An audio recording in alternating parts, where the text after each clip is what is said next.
Packet, তাই আমি 50 নিচ্ছি। তো ধনেটা ভাজতে একটু বেশি টাইম লাগে, তাই সবার প্রথমে আমি এখানে ধনেটা দিলাম।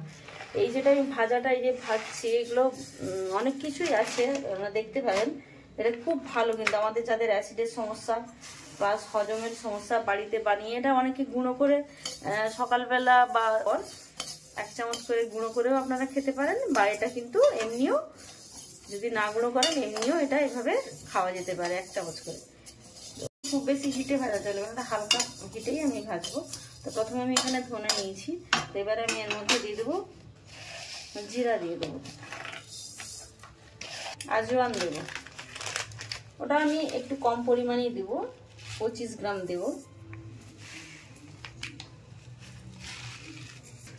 এটা রাঁধুনি, এই রাঁধুনিটাও আমাদের ভীষণ ভালো কাজ করে, ওটাও আমি অল্প পরিমাণে দিচ্ছি রাঁধুনি।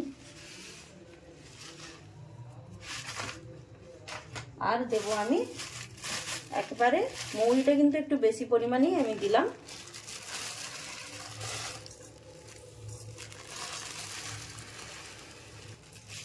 হুম, 100 গ্রাম আমি মৌরি দিলাম। তো দিয়ে এটাকে একেবারে ধিমে আছে এটা বসিয়ে বসে আমি এটাকে ফ্রাই করব।